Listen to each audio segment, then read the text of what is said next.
So let's start by paying attention to how we are seated, to our physical posture,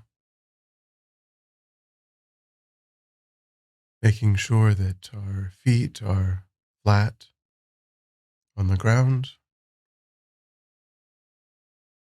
And as we meditate, we always want to primarily think about the back.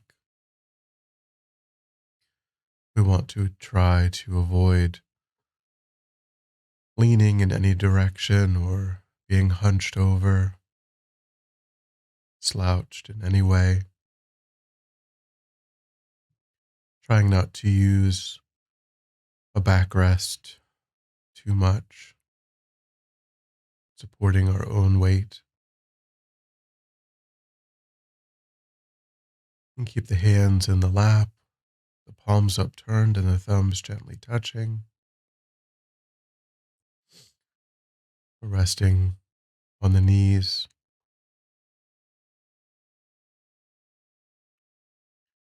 Just allow the body to fall into a stable, comfortable, upright position while maintaining that upright spine.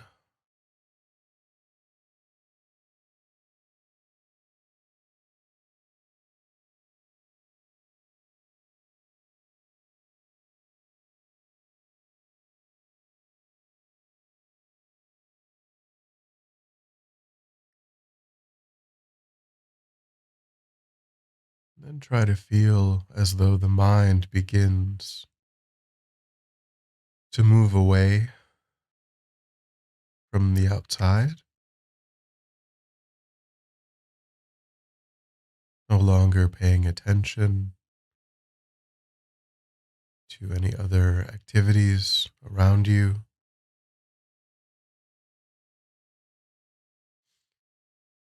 concentrating your awareness just on the physical sensation of the breath, breathing naturally and normally, just trying to notice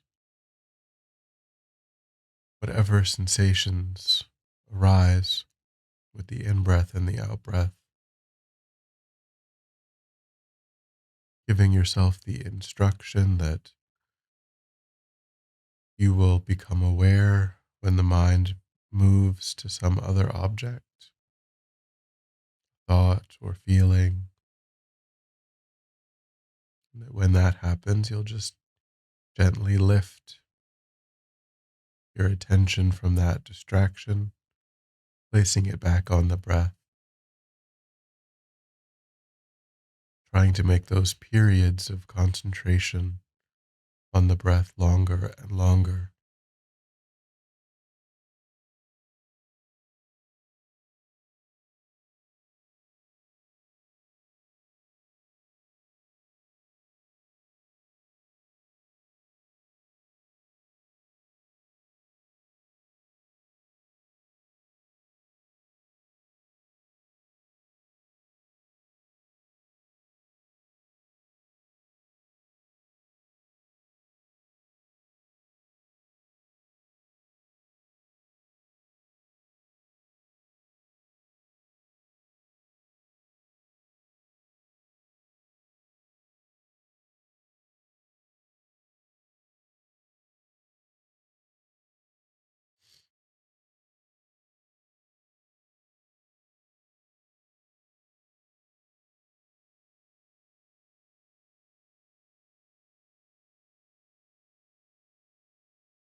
Then try to establish a broad, virtuous motivation, thinking of your own spiritual goals and the benefits that you see associated with those goals, and recognize that those benefits are not just experienced by oneself alone, but because of our interdependent nature with others, our own qualities affect all those around us. So, wanting to be of benefit, try to include others in the purpose for your time.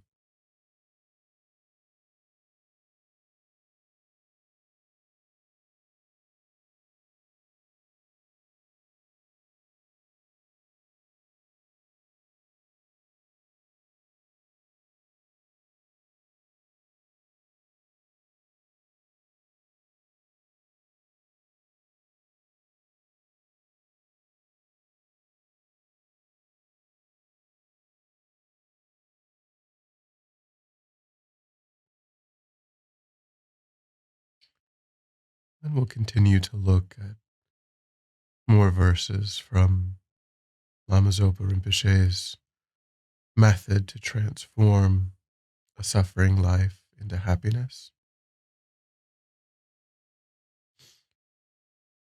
The next verse is: whenever any sentient being encounters me, may it never be meaningless for them and always be meaningful.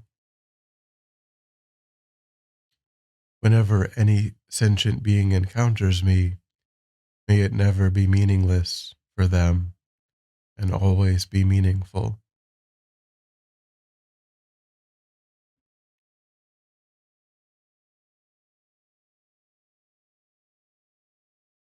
So, here again, we're looking at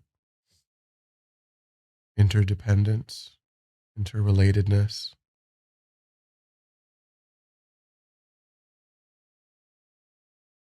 and how our interactions benefit others.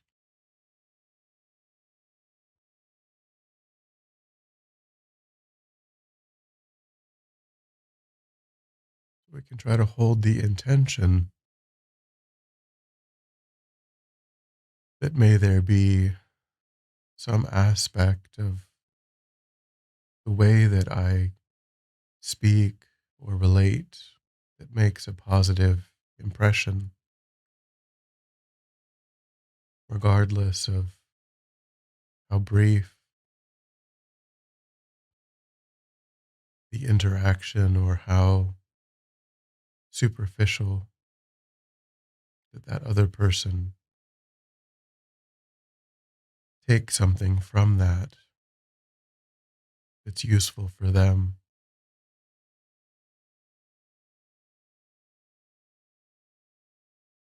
So try to think about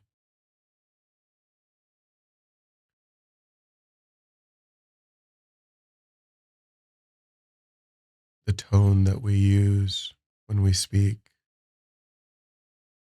whether we seem interested, empathetic.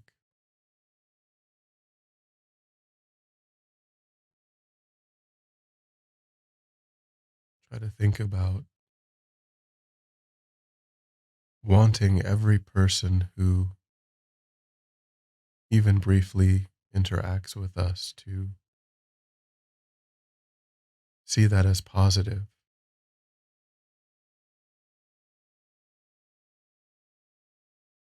try to connect with that intention.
And then the next verse,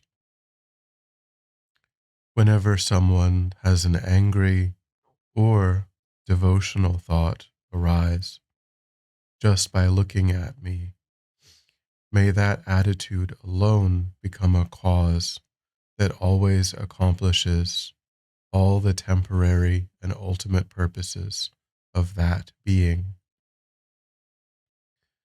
Whenever someone has an angry or devotional thought arise just by looking at me, may that attitude alone become a cause that always accomplishes all the temporary and ultimate purposes of that being.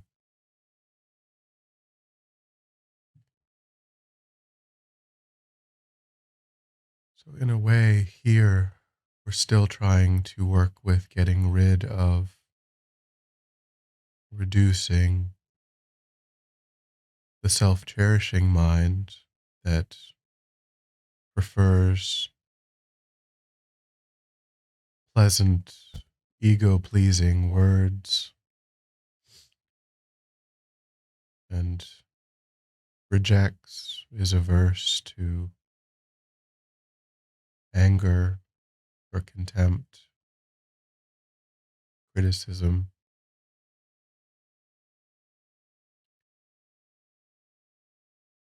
So we're trying to equalize those two and think whichever arises, may I be from my side like a wish granting jewel,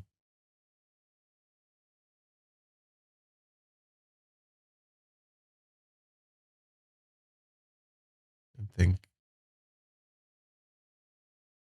this person has made a karmic connection to me now, and so I will lead them to enlightenment, regardless of whether it was an angry thought or a devotional thought.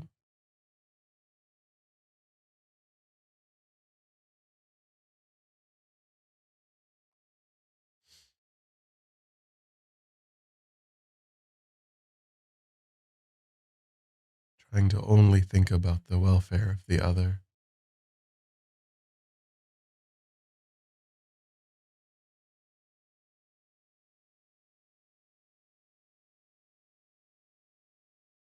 So again, try to connect with that perspective. Try to hold that in the mind.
In the next verse, whenever others criticize me with their speech, harm me with their bodies, or likewise insult me behind my back, may all of them have the fortune to achieve great enlightenment. Whenever others criticize me with their speech, harm me with their bodies, or likewise insult me behind my back, may all of them have the fortune to achieve great enlightenment. So, we're going a little bit further in working with the eight worldly concerns, the self cherishing mind, our impulse to return harm for harm,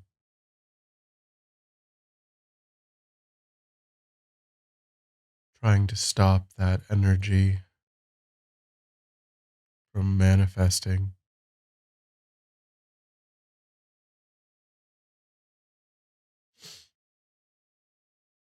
Try to make this specific.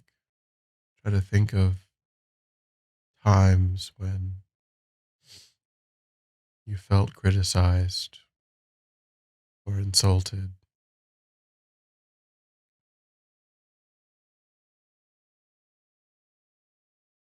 Maybe finding lighter examples to start with,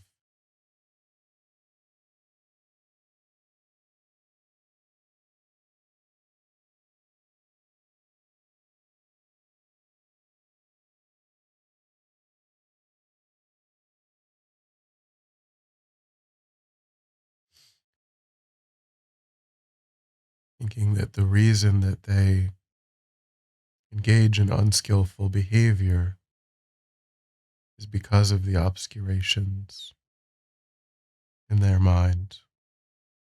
As long as the obscurations persist, unskillful behavior will persist and others will also be injured. So, wanting to free them from that is also wanting other sentient beings to not be influenced in that negative way.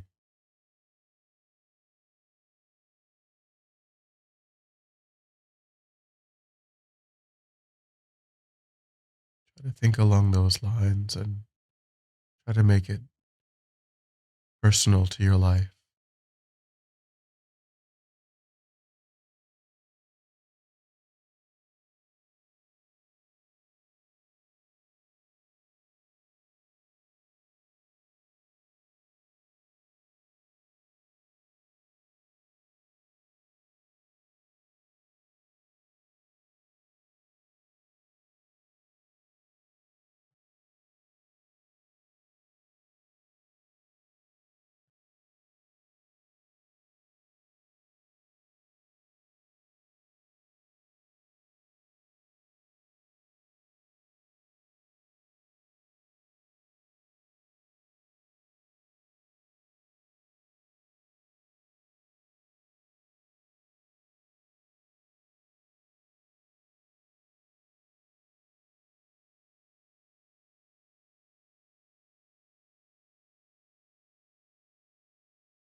And then the next verse.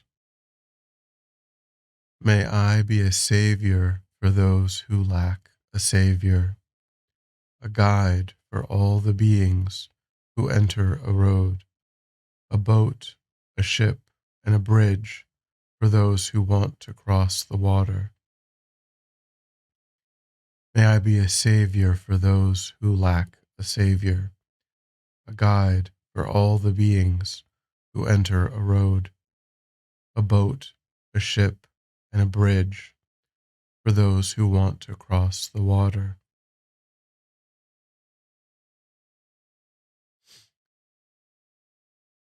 So as we go through life, as we go through our days, all of the sentient beings that we meet are following a particular path,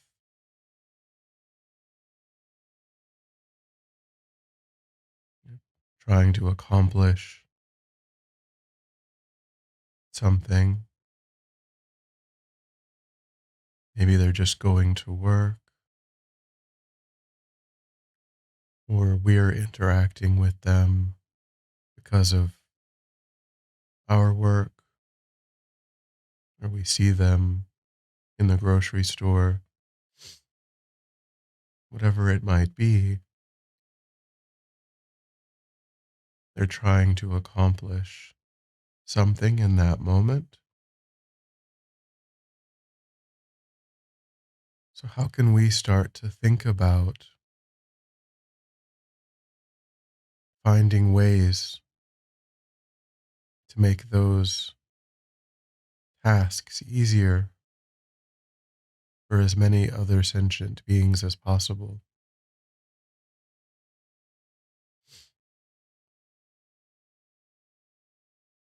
We all want to get where we're going on the road, but can we think about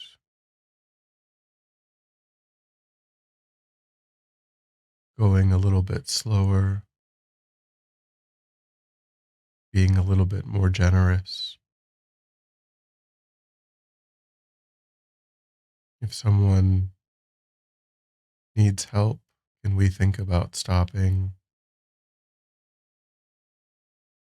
being late for what we want in order to connect that person with what they are seeking?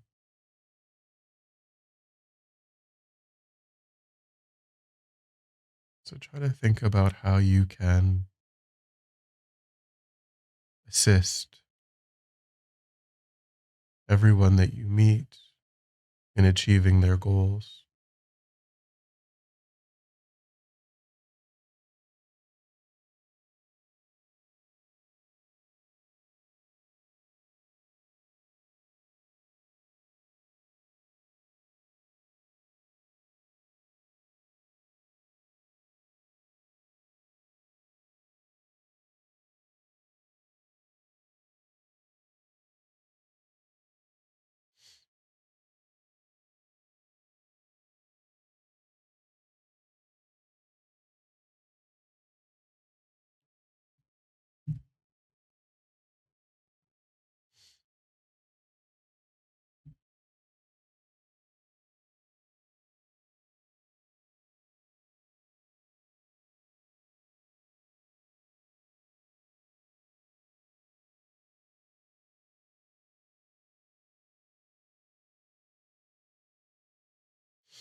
And then when you're ready, we'll come back together.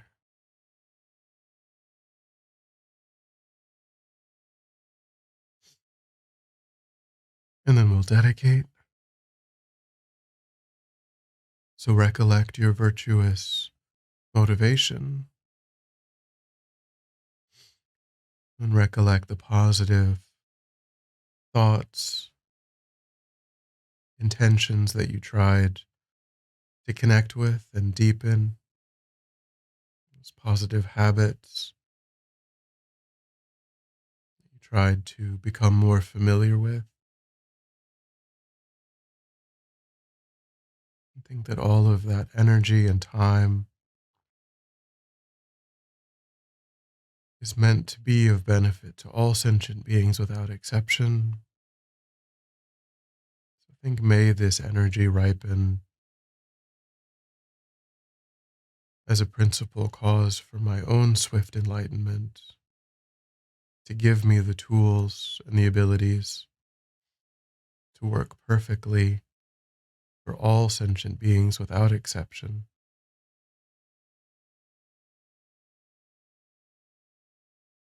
I think may whatever obstacles there are to the long lives of His Holiness the Dalai Lama, Lama Zopa Rinpoche, all of the great masters, may those obstacles instantly be cleared away.